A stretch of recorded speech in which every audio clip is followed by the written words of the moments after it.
In today's video, and for those of you who know me, I'm going to talk about spirituality, okay, as usual, but I'm also going to talk about if spirituality and materialism, money, can coexist with each other, with one another. So, I found this to be a very interesting topic and not talked about a lot.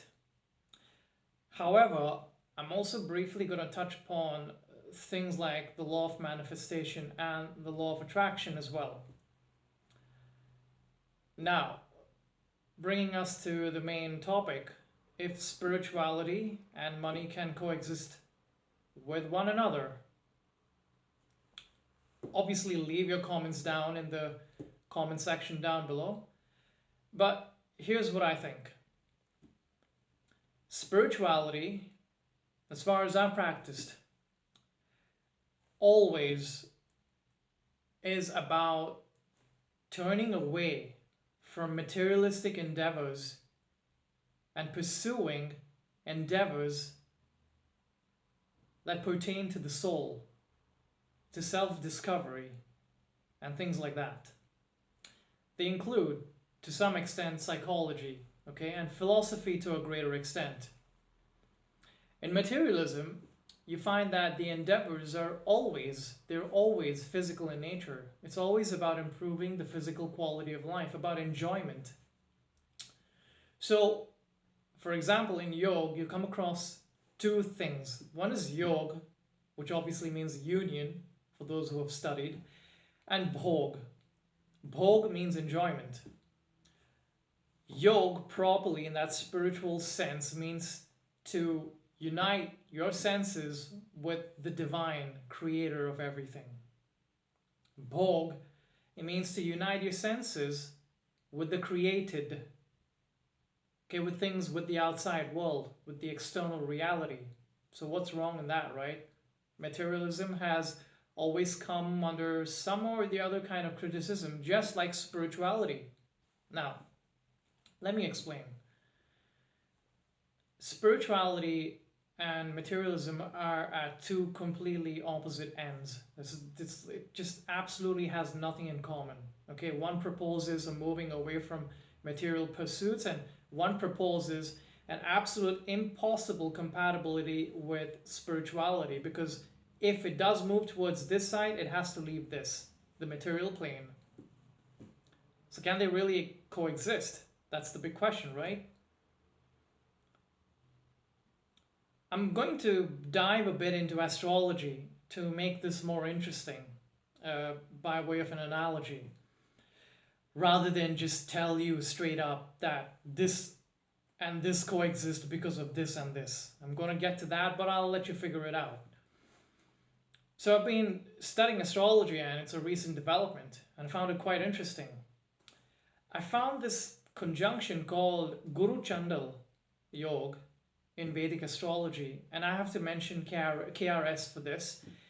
And I found that very interesting, that particular conjunction. I found that to be very, very interesting with regards to the title of this video.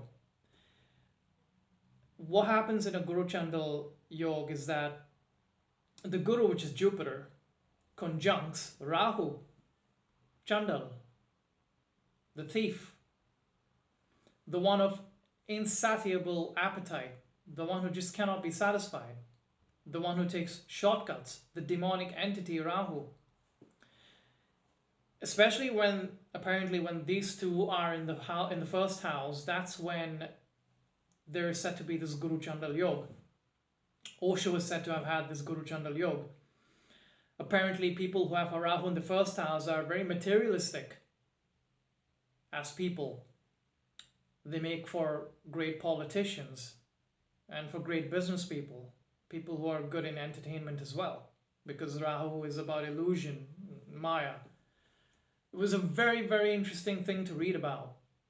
Whereas Jupiter, Guru, is about spiritual knowledge, is about auspiciousness, is about giving you comforts in life by way of blessings, and not the Rahu way, which is like taking shortcuts and through manipulation, through smartness, you know. So when you have spirituality and materialism come over here, when we're talking about an individual, previously they used to say that this was a very bad combination. They said it was very, very bad. Because back in those days, Lakshmi, who's the goddess of wealth, back in those days, she was considered to be goddess of wealth, but what kind of wealth? Spiritual wealth, not like how it's considered nowadays, which is material wealth. That's a later development. Spiritual wealth was considered, and spirituality was considered to be of a higher dimension, of a higher state to the people back in those days. So whenever any planet or any particular aspect or arrangement in your chart had a lot of these spiritual planets, you were considered to be blessed. But if you were to come with those same conjunctions and aspects today, probably an astrologer would tell you, but you're not going to be rich. You're going to be quite miserable in that sense. You're going to be spiritual, but not really like materially well off. Because spirituality and materialism are two opposite poles, like I explained earlier. Rahu, the more that your planets are in retrograde, why? Because retrograde means moving away from spirituality, debilitated. So if you really understand astrology, you're going to see it in a whole new different way. So the more these planets are retrograded, and the more you have malefics, because you have this Rahu over here, the more materialistic you're going to be. And back in those days, the more materialistic you were, the less spiritual you were, the more of a bad person you were, or you are. But nowadays, that's the norm, right? We live in a super materialistic world. Like, you would be absolutely crazy to think that, you know, you can just go out there in your sadhu robes and live life normally, right, in society. People would watch you wearing the sadhu clothes and be like, but aren't you supposed to be in like Varanasi and Haridwar, or maybe even in the Himalayas, like without any money, with a begging bowl in your hand? You know, what are you doing out here in the city? It's such an awkward sight. And that's what it is. What happens when a person has, to a great extent, a spiritual tendency, but at the same time wants to pursue materialism? So this brings us back to the main point. Can spirituality and materialism coexist? You know, it's like that the monk who sold his Ferrari, right? Here's the thing. A lot of people can have, like, a lot of these materialistic people, they can have like 10 Ferraris, 20 Ferraris, but that never satisfies them. And that's Rahu. That's the demonic entity. And it just doesn't stop. They want more and more and more. When Rahu and Jupiter are placed in the first house, this Rahu also creates a kind of a spiritual obsession. So if Jupiter is not strong, if spirituality is not strong, the spiritual person will get obsessed with spirituality, or will, through spiritual means, try to gain wealth or satisfy their desires. And this is where you find these people become obsessed with siddhis, vibhutis, and powers, and manifestation, and law of attraction, and all of these things. But at the same time, they also want spirituality. Okay. So, can spirituality, and I feel so repetitive, sounds so repetitive, can spirituality and materialism coexist? Why not? When materialism is in excess, when it's going beyond its bounds, you know, where resources are getting drained, where the person is on the road without any money, but still wants that villa and still wants that grand lifestyle and takes to robbing or underworld sort of activities, you know, that's where materialism is not controlled. But when you bring spirituality into your life, into these people's lives, it gives them that check, that balance, where they feel satisfied. Because spirit is something that fills. when there is nothingness, that's not spirituality. That's emptiness. That's void. That's a different concept altogether. That's this. You can't mix the two. When you're a spiritual person, you're content. I'm going to make it simple. You're content. You're peaceful. You're tranquil. You take on the qualities of the Brahman, but the Brahman, the qualified Brahman. So I'm going to get into Vedas and everything at this point. The qualified Brahman, the Brahman with the good qualities, not the Brahman, the formless Brahman, the void of Kali. So basically, Saguna Brahman. Sa-gun. Good means property. Sa means good. Guna means property. So spirituality gives this person saguna, or good qualities.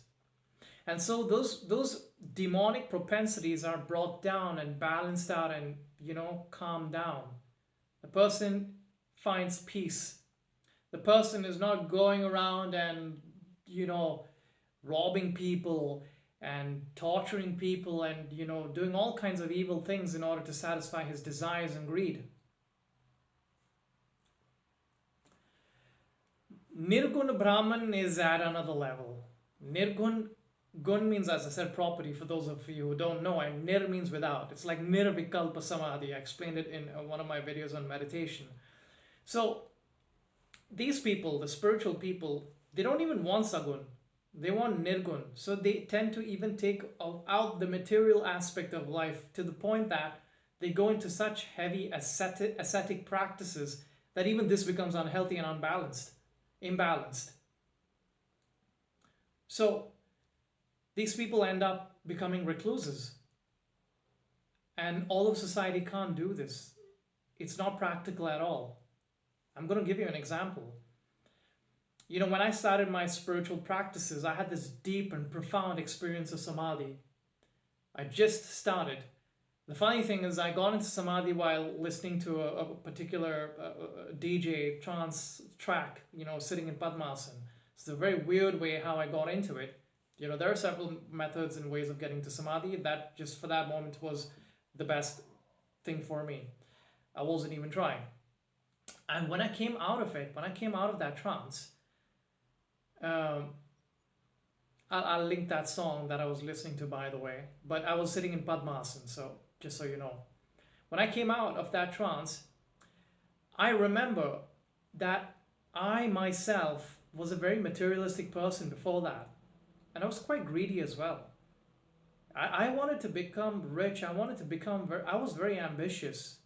This is a fact.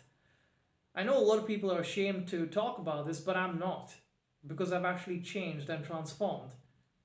Now there's a deeper realization, when you come from this point over here. So when I did have this transformation, I didn't have the need for, these desires that I had within me. I no longer felt I needed to satisfy them because I was at peace. But what happened was that later on, that peace got transformed into, unfortunately, because in a sense and fundamentally, that obsession, that part of me which is obsessed, didn't get resolved. It was with materialism before. It soon started to change direction and went towards spirituality, where I became obsessed with spirituality. Okay? And that became a big problem. Because when you become spiritually obsessed, you become a spiritual fanatic. I started to give up on, food, money, and I wanted to run away to the Himalayas to realize something really high. Something that was simply out of reach for most normal people in society. And I actually became quite confrontational. I remember when people would tell me certain things, especially when atheists or people who were into materialism, I remember I kind of detested them, And I remember I used to get into fights with a lot of these people, verbal fights, and it was just, there was no peace. There was absolutely no peace of mind. And spirituality is supposed to be about peace and tranquility. And here I was, doing the highest kind of spiritual practices without any peace of mind. Um, that's when, ironically, materialism kind of came and saved the day. Because that's when spirituality became so imbalanced in me that I was doing so much of pranayam. I was doing so many asanas. I wasn't even eating that well. You know, that I was like, but this is not right. This is hurting me. Uh, my nerves started to become weak. I started to shiver. I was having sort of like hallucinations, and I had all these really, really bad thoughts, when it came to spirituality, delusions, really, absolute delusions, and superiority, thinking I'm superior to people in a certain respect, and that, the world is such a bad place, but why are these people, performing spiritual austerities like me? Why are they so lame, right? Can't they see how many people are suffering? Can't they change? Why aren't they changing? Why are they so selfish? And here I was, changing my mind, going back to materialism. And for the first time after a very long time, I decided to eat meat. I decided to smoke a cigarette. I decided to try beer. I decided to go and get a job. I got away from this very hippie, recluse sort of lifestyle, when I gave up art college and back towards society. Because in that period after my art college, the spirituality was such a deep obsession that I got into Tantra and all kinds of other practices that right now I do have full knowledge of these practices in a sense, but it was it was a terrifying ordeal back then. And as I started to regain back my momentum and, my re-entry into a conventional way of living, I found that my mind started to relax. The tension and the stress came down. I got a job. Sure, I wasn't super rich. I wasn't into doing law of manifestation and attraction stuff, which I clearly learned because I studied an art called Sri Yantra, and but I was happy and I was content. And what happened was that I gradually started to bring in an order and a balance to my spiritual practices. Where instead of doing pranayam for 4 hours a day, I realized that because I had practiced so much, I became so advanced that I needed to do it only for 20 minutes and I would get the same effect. So, ironically and paradoxically, there was some major benefit to me having pursued that spiritual fanaticism. Ironically, it did help in bringing back that balance, and all of that materialistic pursuit that I had earlier on in my life kept me in touch with society and gave me this business mentality where I could be like, okay, I know how a job is supposed to be done. I know how to be competitive and perform, What I liked about that transformative period was that I was able to blend in both spirituality and materialism. I bought myself a bike. I was slowly coming back together and things were falling back into place. And I was doing yoga. I was still doing the headstand for quite a long period of time, which I felt really improved my meditation and my sarvangasana, the queen pose, and a lot of other things that I was doing, including the mantras. I felt that there was always some time there during the day or on the weekends. And when I did these spiritual practices, I felt that the money that I earned, I was spending this money on good things, and in a better way. Somewhere down the line, what happens is that when there is this Rahu kind of obsession and perversion and this want for more, whether you're a spiritual person or a materialistic person, it's going to create this morbid excess, which is very unhealthy. So I'm here in this video and I'm telling you that spirituality and money both are very important aspects of our lives as human beings in this present day and age. Do I think that we can live without money? I think we can. Do I think we should? Yes, to a certain extent, we definitely should have a better system than capitalism. But I think for the moment that capitalism is working, and instead of opposing capitalism through violent means, at the moment, if it serves our purpose to use capitalism to our benefit by also practicing spirituality, and where sufficiency is the most important order of the day, is the most important thing that matters during the day and for tomorrow and for the rest of our lives, I think we'll be quite fine. you know I think sufficiency is what's important, what we're looking for. Whenever there is lack, that's always a bad thing, whether it's lack of this spirituality or lack of money and materialism. There has to be this and there has to be this. I cannot agree with people saying that there should be absolutely no money and no materialism. I cannot absolutely agree with that. And I cannot agree with these people saying that there shouldn't be spirituality and philosophy and religion and all of these things. But I just cannot. I believe that both should be there and both should coexist. It's like Jupiter, the guru, is the only planet apparently that can control Rahu. Rahu, in conjunction with any other planet, is a disaster. This malefic planet will take over that planet and shadow it. But Guru is like, no, you're not going to do it. I control you. Okay, and this is, oh, all right. So you're going to be fine. You're going to be safe.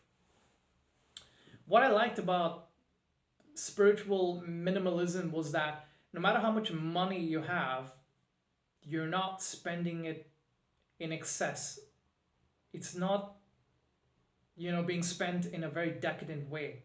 There have been stories, for example, of people in Wall Street who earn so much money, and people who have won the lottery, and within a week they have spent it on prostitutes and cocaine. That same money, which to another person working a normal a normal job, nine to five job, could live the rest of his life in contentment with that same amount of money. That person spends it in a week. And we're talking about this kind of disparity, this abomination that is called, overspending, overconsumption. Like, our planet is a very fragile planet. We're not talking about the whole planet. I mean, we're talking about certain places on the planet, where the resources are not that much, and where people are a lot. If there's a lot of petroleum in the Antarctic areas, or in the Arctic pole, it's not like all of us can actually live over there. It's not like we can get all that oil from that place. It's just not practical. So what we have to do is, we've got to be so careful with overspending and overconsumption. And I think minimalism is a very spiritual way of approaching materialism. It's like, I can buy designer clothes and nice things, but not to the point that I have a whole room filled with it and with no space to actually sit down. It shouldn't take on a morbid form. This tendency to buy things. And coming back to spirituality also shouldn't be pushed. This brings me to law of attraction and law of manifestation.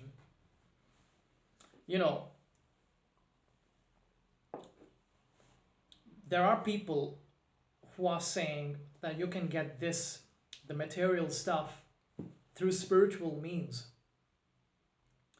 That through the law of attraction and manifestation, you can actually get this.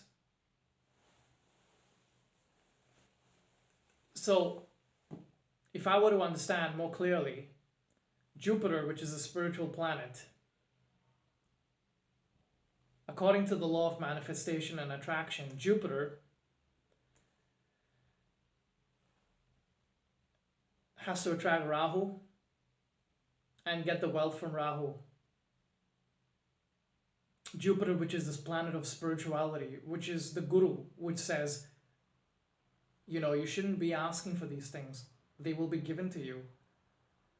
Yet at the same time, the law of attraction and manifestation is saying that this planet over here should become a spiritual means to gain material stuff. To me, this is like a perversion. This is an absolute perversion. Over here, Jupiter's proper place is to tell Rahu to cool down. You're not going to be over materialistic. You want $1 billion? You want to do that by doing some major, robbery or some major crime? Jupiter is going to be like, no, you're not going to do that. You be satisfied with 1 million. And here you have people saying that using Jupiter, right, or spirituality, you don't just go for 1 billion, you go for 1 trillion, right? So not only is this materialistic, you make this spiritual planet, this also materialistic. And this is where Patanjali in his Yoga Sutras has warned practitioners of yoga and spirituality. He said that yes, when you practice yoga and spirituality, you do get these powers of attraction. Ichha siddhi. Ichha means desire. You get the power of fulfilling your desires. But is that the right thing to do? Patanjali is like, you should develop detachment to these siddhis, because otherwise you're going to lose sight of that spiritual goal. So, through the law of manifestation and law of attraction, you're saying, okay, I don't want spirituality, essentially. I just don't want spirituality. I want this. So I don't understand when people talk about law of manifestation and law of attraction, why do they call it spirituality? Whereas it's just another form of glorified materialism. I have no problem if you call it materialism, but don't ever call it spirituality, because it clearly isn't. It just is not. The one thing people need to understand is that through the siddhis, a lot of extraordinary things can be done on the physical and the mental and the intellectual plane. But that's not the goal. That's not the point of these siddhis. In fact, they can be dangerous. Because, these siddhis over here can trap a practitioner within that net of effects of the siddhis. And I really don't have time to explain how it works, but over here you have Jupiter, which is giving tranquility and blessings and auspiciousness, and you have this one over here with an insatiable appetite, and then you're converting this, which is the only thing that can control this, into something which also has insatiable appetite.